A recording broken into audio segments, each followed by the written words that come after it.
আসসালামু আলাইকুম। অনলাইন স্কুলের পক্ষ থেকে সবাইকে স্বাগতম। আমি আমিনা। আজ আমরা ফিনান্স ও ব্যাংকিংয়ের পঞ্চম অধ্যায়ের পে ব্যাক সময় নির্ণয় শিখব। তাহলে আমরা আসি কিভাবে পে ব্যাক সময় নির্ণয় করতে হয়। দেখো, ফিনান্স ও ব্যাংকিং পঞ্চম অধ্যায়। একটা উদ্দীপকের সাহায্যে আমরা ফিনান্স ও ব্যাংকিংয়ের এই পে ব্যাক সময়টা শিখব, যেন আমরা পরীক্ষায় তো আমাদের সৃজনশীলভাবেই লিখতে হয়, তাহলে একইভাবে আমাদের সৃজনশীল শিখতে হবে, অঙ্কও শিখতে হবে। তো আমরা দেখি, জনাব কিশোর 6 বছরের জন্য 4 লক্ষ টাকা বিনিয়োগ করতে চান। এজন্য তিনি শান্তা ও শম্পা নামক দুটি প্রকল্প বিশ্লেষণ করেন। প্রকল্পগুলো 6 বছরের জন্য সম্ভাব্য নগদ অন্তঃপ্রবাহের পরিমাণ নিম্নরূপ ছিল। প্রকল্প আছে দুইটা, একটা শৈলী, একটা শোভা। এখন দেখো, বছরে 1, 2, 3, 4, 5টা বছর দেওয়া আছে। শৈলী প্রকল্পের এইগুলো সে নগদ অন্তঃপ্রবাহের 4 লক্ষ টাকা বিনিয়োগ করলে তার এগুলো প্রত্যেক বছরে এগুলো ফেরত আসবে। আর শোভা প্রকল্পের নিচের এই অঙ্কগুলো ফেরত আসবে।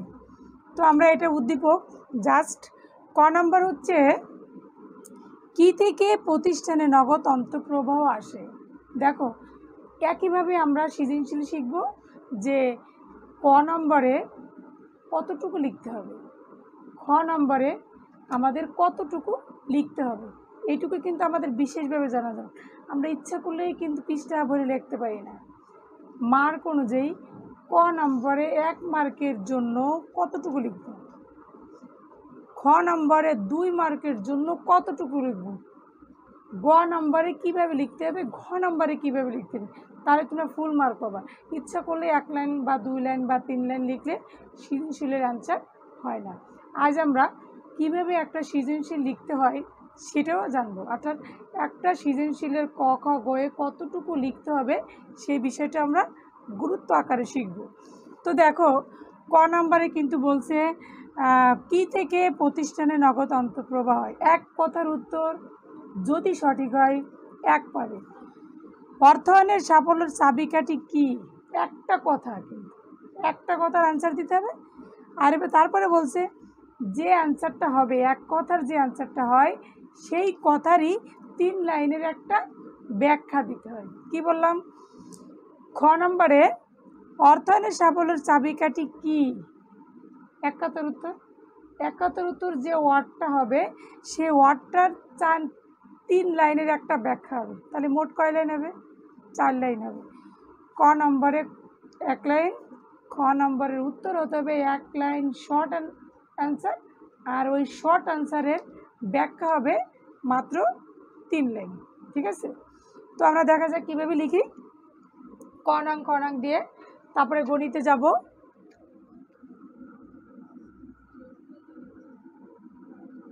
ক নং প্রশ্নের উত্তর লিখলাম। এখন দেখো, এখানে লেখা আছে যে কি থেকে প্রতিষ্ঠানে নগদ অন্তঃপ্রবাহ ঘটে। বিক্রয় থেকে প্রতিষ্ঠানের নগদ অন্তঃপ্রবাহ ঘটে।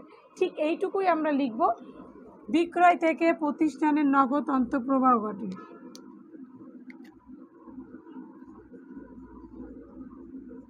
বিক্রয় থেকে প্রতিষ্ঠানে নগদ অন্তঃপ্রবাহ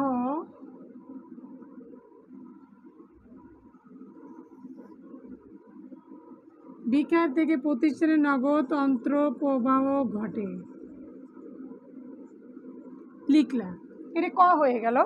এখন খর জন্য আমাকে কতটুকু লিখতে হবে, খরতে আমরা লিখব ঠিক পরীক্ষার খাতায় এভাবেই লিখতে হয়।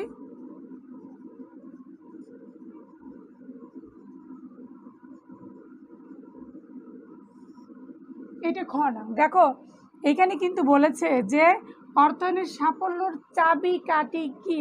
একটা কথার অ্যান্সার আগে লিখবা, যে অর্থায়নের মূলধন বাজেটিং মূলধন বাজেটিং অর্থায়নের সাফল্যের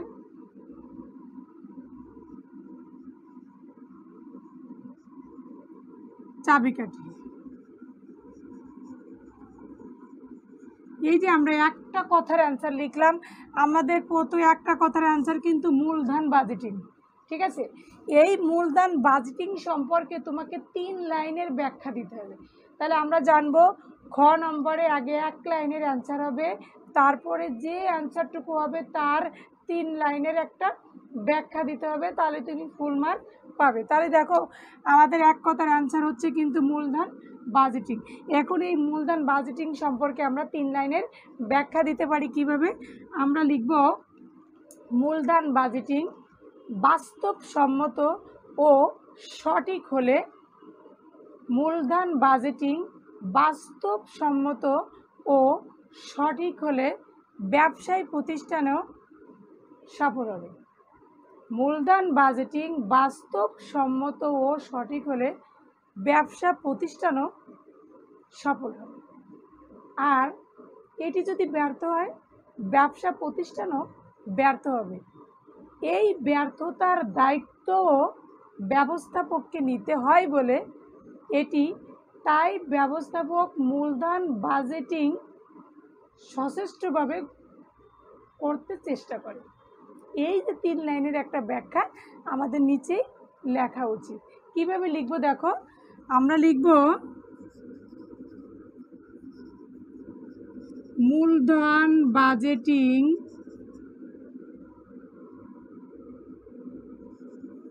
বাস্তবসম্মত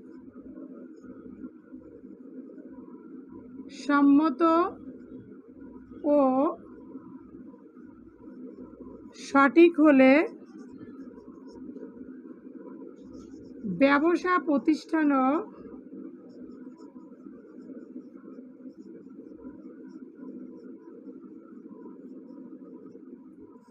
সঠিক হবে। আর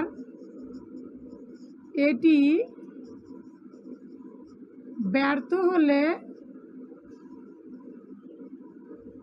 ব্যবসা প্রতিষ্ঠানও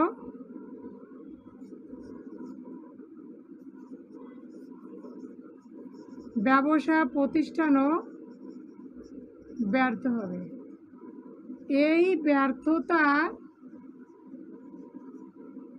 প্রতিষ্ঠানের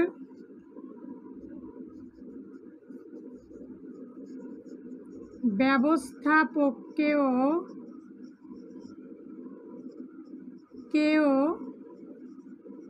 নিতে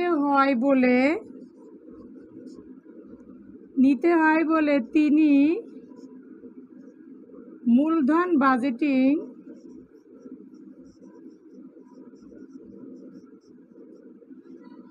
করতে সচেষ্ট থাকেন।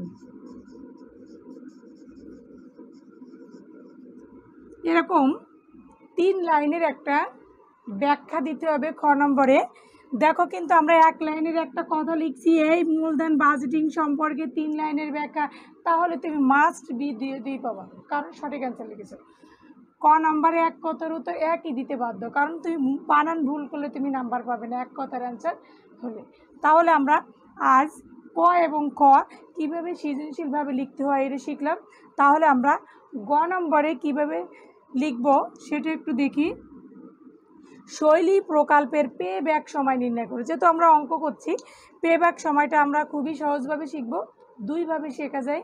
তো আমরা দেখি যে কোনো একভাবে শিখাই, পরে আরেকভাবে শেখাবো। তো ইজিভাবে শেখানো যায়, 2টা পদ্ধতি আছে, যে কোনো একটা পদ্ধতি গ্রহণ করলেই হয়।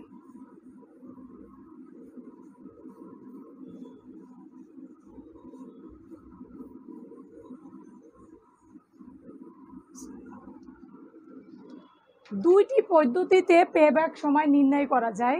একটা হলো ক্রমযোজিত নগদ পদ্ধতি, মানে আমরা যেমন ক্রমযোজিত নগদ প্রবাহ, বা আমরা ম্যাথে যে অঙ্ক করে থাকি প্লাস করে একটা করা যায় আর মাইনাস করে একটা করা যায়। তো আমি এখন মাইনাস করে দেখাই, নেক্সট ক্লাসে প্লাস করে দেখাবো, যেটা তোমাদের সহজ মনে হয় ওটা করবে। তাহলে আমরা এখানে লিখি গ নং প্রশ্নের উত্তর। তাহলে আমাদের দেখো এখানে শৈলী প্রকল্পের পেব্যাক সময় নির্ণয়। তাহলে লিখব শৈলী প্রকল্পের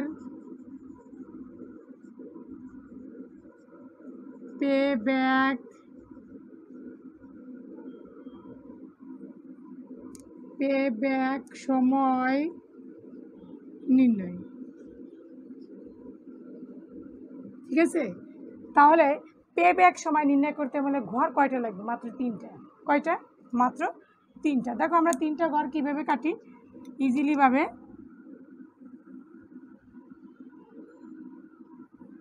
ইজিলিভাবে 3টা ঘর কাটবো, সহজ।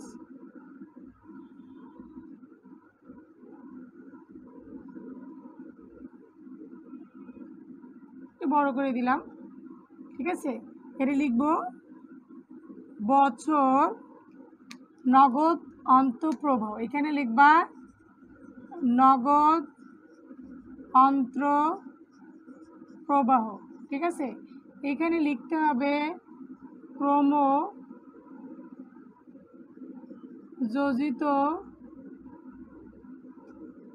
নগদ অন্তঃপ্রবাহ। ঠিক আছে, এই লিখবো, আর কিছু না। তবে আমরা চিকন চিকন করে বক্স করতে পারি, সেটা আমাদের খুব দরকার নেই, কারণ আমাদের পরীক্ষার সময় খুব কম থাকে। তার জন্য দেখো এখানে আমাদের আছে, এখানে আমাদের বিনিয়োগ আছে 4 লক্ষ টাকা। কয় লক্ষ টাকা? বিনিয়োগ আছে 4 লক্ষ টাকা। বিনিয়োগ আছে 4 লক্ষ টাকা। তাহলে আমরা লিখব, দেখো আমাদের বছরে কিন্তু 1 2 3 4 দেওয়া আছে। বিনিয়োগকে আমরা শূন্য দ্বারা ব্যবহার করব, 4 লাখ। ব্র্যাকেট দাও, এইখানেও দাও 4 লাখ, ব্র্যাকেট দিয়ে দিলাম, কারণ আমরা 4 লক্ষ টাকা বিনিয়োগ করেছি। কি করেছি? 4 লক্ষ টাকা বিনিয়োগ করেছি। তাহলে প্রত্যেক বছরের যে নগদ অন্তঃপ্রবাহ আসছে, দেখো প্রত্যেক বছরে যেমন প্রথম বছরে 1,55,000 টাকা, পরে হচ্ছে 1,70,000 টাকা। তাহলে এগুলোকে আমরা 1 2 দিয়ে লিখব, 1,55,000, 2 আছে তোমার 1,70,000 টাকা, 3 আছে 1 লাখ টাকা। তারপর আছে 4 1,50,000 টাকা, 5 আছে আমাদের 1,65,000 টাকা।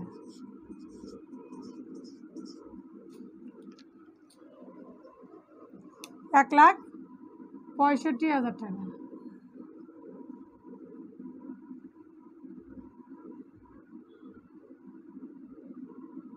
ঠিক আছে, এখন আমরা কি করব, এই যে 4 লক্ষ টাকা মাইনাস আছে, ক্যালকুলেটরে আমরা কিভাবে উঠাইতে পারি সেটা একটু জানার দরকার আছে।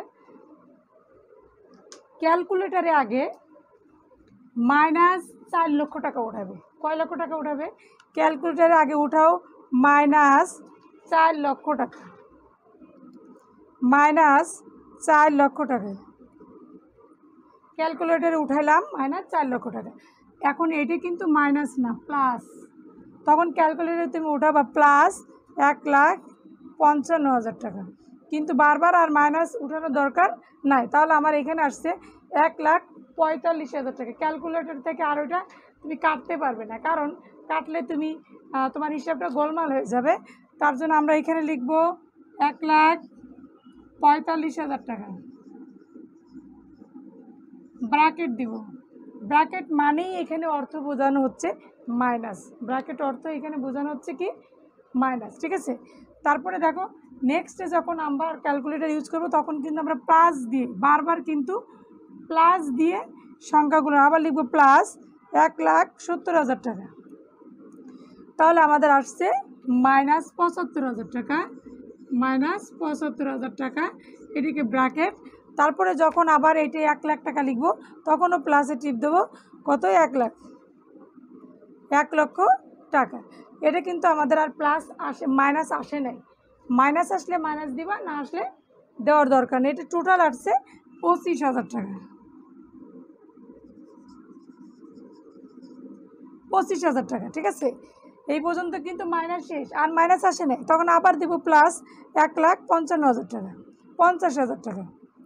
1,50,000 টাকা দিলে 1,75,000 টাকা হবে, 1,75,000 টাকা। এই টাকার সাথে আবার দিব প্লাস 1,65,000 টাকা, ঠিক আছে? তাহলে টোটাল আসবে 3,40,000 টাকা, 3,40,000 টাকা। দেখো আমরা কি যে বিনিয়োগ করছি প্রত্যেক বছরে আমাদের 4 লক্ষ টাকা শেষ হয়ে যাচ্ছে আমাদের দ্বিতীয় বছরে, 4 লক্ষ টাকা শেষ হয়ে যাচ্ছে দ্বিতীয় বছরে, ঠিক আছে?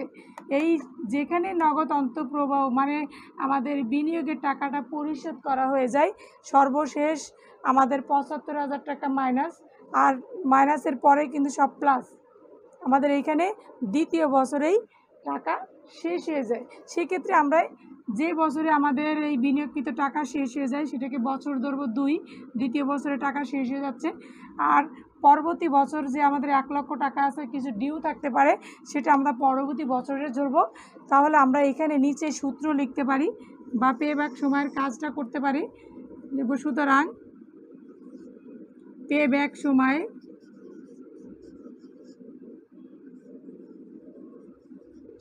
সমান সমান 2 প্লাস সর্বশেষ মাইনাস যেটা সেটা উপরে দিবা, আর তার পরবর্তী বছর আমাদের যেটা আছে 1 লাখ, ঠিক আছে? তাহলে আমরা এই 75,000কে 1 লাখ দিয়ে ভাগ করব, লিখব 75,000 ভাগ 1 লাখ, 1 লক্ষ টাকা, হ্যাঁ, যোগ 2, বা এখানে আমরা লিখে নিতে পারি 2 যোগ 0.75, 0.75। এখন যদি এটার সাথে যোগ করি তাহলে 2.75, 75 বলা যাবে না, 75, 2.75 বছর। এই এত বছর লাগবে, মানে 2 বছরের মানে 2.5 বছর একটু বেশি বেশি সময় লাগবে এই 4 লক্ষ টাকা পরিশোধ হতে। তাহলে আমরা আরেকটু বুঝি যে নগদ পেব্যাক সময় নির্ণয় করতে হলে দেখব যে বিনিয়োগ কয় লক্ষ টাকা, 4 লক্ষ টাকা। সেই 4 লক্ষ টাকাকে শূন্য দিয়ে আমরা মাইনাস দিয়ে বসাবো, এবং যে প্রত্যেক বছরে যে টাকা এই এখানে বসাবো, বসানোর পরে ক্যালকুলেটারে মাইনাস 4 লক্ষ টাকা আগে উঠাবে, তারপরে প্লাস দিয়ে এই 1 বছরের টাকা উঠালে এখানে আমাদের মাইনাস টাকাটা আসবে, কিন্তু ক্যালকুলেটরতে কাটা যাবে না। আবার ক্যালকুলেটারে 1,70,000 টাকা প্লাস দিয়ে উঠানোর পর আমাদের আসবে 75,000 টাকা। এই টাকার সাথে আবার যখন প্লাস করব, কারণ দেখো এটা 75,000 টাকা কম, 1 লক্ষ টাকা কিন্তু বেশি, এর থেকে এটা যদি মাইনাস করি তাহলে 25,000 টাকা হবে। এটা কিন্তু এখন প্লাস, এখন এর সাথে যদি আমরা প্লাস করি তাহলে এটা হয়েছে, আবার এটাও প্লাস হয়ে গেছে, এর সাথে প্লাস করলে 3,40,000 টাকা আসছে। তাহলে এখানে পেব্যাক সময় সমান হবে সর্বশেষ পেব্যাক সময় যেটা 2 যোগ এখানে সর্বশেষ বিয়োগ উপরে যাবে, আর তার পরবর্তী বছরটা নিচে আসবে। তাহলে আমরা 75,000কে 1 লাখ দিয়ে ভাগ করলে যে পয়েন্ট আসবে তার সাথে 2 দিয়ে যোগ করলে আমরা বছর পেয়ে যাব। তাহলে নেক্সট দেখো ঘ নাম্বার আছে, জনাব কিশোরের বিনিয়োগের কোন প্রকল্পটি অধিক গ্রহণযোগ্য। একটা জিনিস দেখো, প্রকল্প এখানে আমাদের 2টা, কয়টা? 2টা। ক কিন্তু আমরা কিন্তু আমরা করেছি, শৈলী করেছি, আর শোভাটা কিন্তু বাকি। এবং ঘ নাম্বারে যে আমরা এই শোভাটাই আবার করব, করার পর দুটার ভিতরে যেটা কম সেটা গ্রহণযোগ্য, মানে বিনিয়োগকৃত অর্থ ফেরত আসতে যে প্রকল্পের কম সময় লাগে সেটা গ্রহণযোগ্য। এখন আমরা এই শোভা প্রকল্প করার পর আমরা কি করব, কথা লিখে দিব কোনটা গ্রহণযোগ্য আর কোনটা গ্রহণযোগ্য নয়। তখন আমরা লিখি ঘ নাম্বারটা কীভাবে হবে।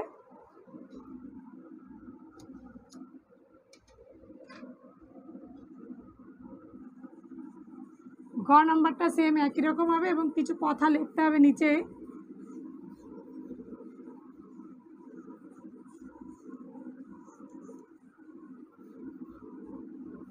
কিছু কথা লিখে নিতে হবে, লিখব ঘ নং প্রশ্নের উত্তর, ঠিক আছে?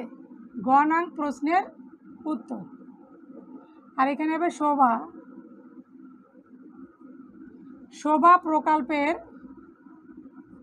শোভা প্রকল্পের পেব্যাক সময় নির্ণয়। এখন আমরা সেম আগের মতোই ঘর কাটবো,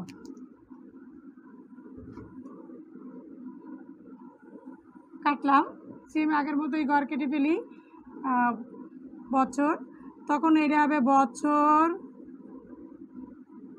নগদ আন্তঃপ্রবাহ, আর এখানে লিখব ক্রম যোজিত নগদ প্রবাহ অথবা আন্তঃপ্রবাহ লিখলেও চলবে।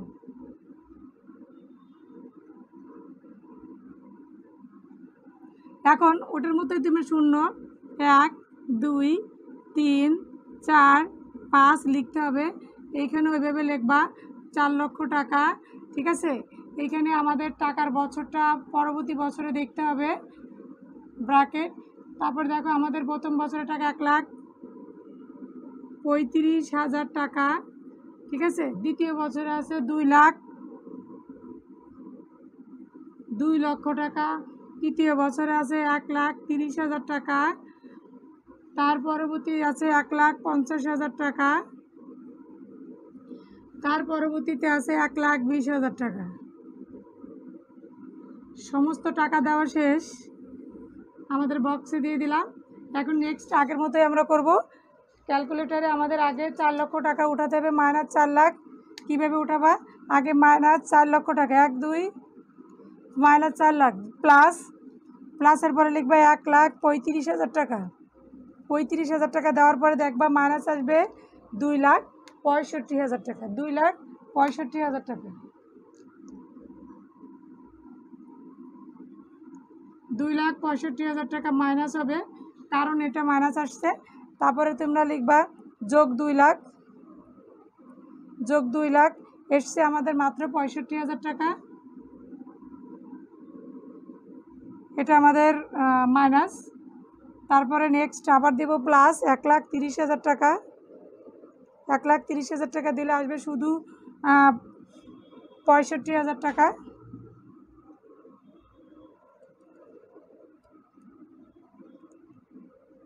$2,65,000 থেকে 2 লাখ বাদ দিলে 65,000। আবার এর থেকে যদি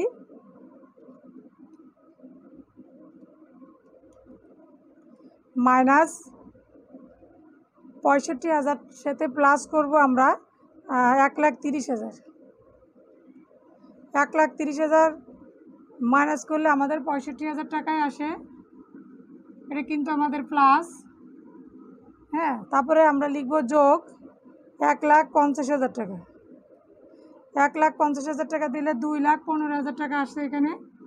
2,15,000 টাকা, এটাও প্লাস থাকবে, প্লাস 1,20,000 টাকা। 1,20,000 টাকা হলে আমাদের আসবে 3,35,000 টাকা, ঠিক আছে। তাহলে দেখো আমাদের সর্বশেষ 4 লক্ষ টাকা এই বছরের শেষ করতে কিন্তু আমাদের 2 বছরই লাগতেছে, কিন্তু সর্বশেষ নগদ অন্তঃপ্রবাহ হচ্ছে 65,000 টাকা। হ্যাঁ, এই সর্বশেষ মাইনাসের সোজা যে বছরটা থাকবে আমরা সবসময় এই বছরটাকেই ধরবো। এই সর্বশেষ মাইনাসের সোজা যে বছরটা থাকবে সেই বছরটাই ধরতে হবে। তাহলে আমরা এখানে লিখব পে ব্যাক সময়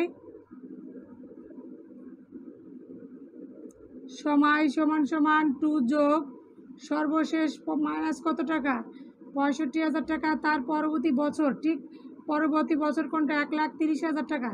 তার পরবর্তী বছরটা নিচে দিবা পরবর্তী বিনিয়োগ। তাহলে আমরা লিখব 2 যোগ, এখানে লিখবা 65,000 টাকা 1,30,000। এমন সময় দেখা যায় যে আমরা বড় সংখ্যা আগে লিখি না, উপরের সংখ্যা ছোট হলেই আগে লিখতে হবে, বড় হলে আগে লিখতে হবে। উপরের সংখ্যায় আগে লেখা যাবে ক্যালকুলেটারে 65,000 টাকা ভাগ 1,30,000 টাকা। তাহলে টোটাল আসছে 0.5। তাহলে এর সাথে যোগ করো 2.5 বছর। এইটাও প্রায় 2.5 বছর লাগতেছে, আর আগেরটা একটু বেশি লাগছিল আমাদের পেব্যাক সময়তে। এইটা দেওয়ার পর আমরা একটা জিনিস লিখব, সেটা আমি আবারও বলি যে বিনিয়োগকে আমরা মাইনাস দ্বারা 0, বছর নাই বিনিয়োগের 0 ধরবো, 4 লক্ষ টাকা মাইনাস।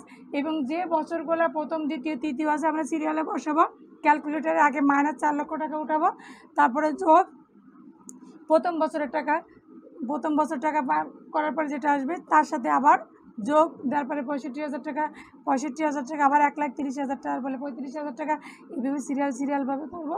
দেখো আগে ছিল আমাদের 2.75 মানে 75 বছর। এখন দুটার ভিতরে যে একটা মিনিং, কোনটা গ্রহণযোগ্য, 3 বা 4 লাইনের কথা লিখতে হয়, যাকে বলে মূল্যায়ন। আর মূল্যায়ন না করতে পারলে তোমাকে ফুল মার্ক আসবে না। তাহলে আমরা কিভাবে লিখব, কীভাবে মূল্যায়ন করার কথাটুকু লিখব।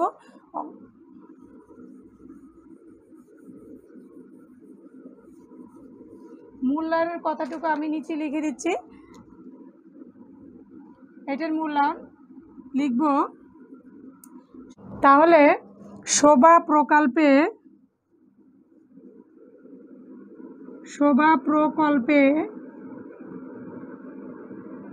অর্থ বিনিয়োগ করলে কম সময় লাগবে। তাহলে জনাব কিশোরের শোভা প্রকল্প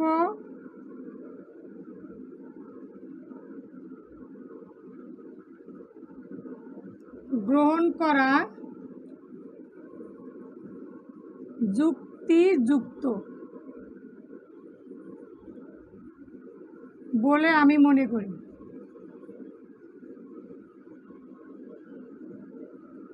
ঠিক আছে, এই 2-4 লাইনের কথা আমাদের লিখতে হবে। যে প্রকল্পের কম সময় লাগবে সেই প্রকল্পটাই গ্রহণযোগ্য, আর যেটা বেশি সেটা গ্রহণযোগ্য নয়। তাহলে আমরা আজ পেব্যাক সময় কীভাবে করতে এটা শিখলাম। নেক্সট ক্লাসে আমরা গড় নিট মুনাফা কীভাবে শিখতে হয় এবং গড় নিট মুনাফা থেকে কীভাবে পেব্যাক করতে হয় সেটা আমি শিখব। এই অধ্যায় থেকে অবশ্যই এসএসসি পরীক্ষায় থাকে নিট মুনাফা এবং পেব্যাক সময় অবশ্যই তোমরা পাবে। সহজ পদ্ধতিতে লেখানোর জন্য আমি চেষ্টা করব, শেখানোর জন্য। অবশ্যই তোমরা শিখবে পরীক্ষার জন্য। তাহলে আজ আর নয়, খোদাহাফেজ, ভালো থাকবে।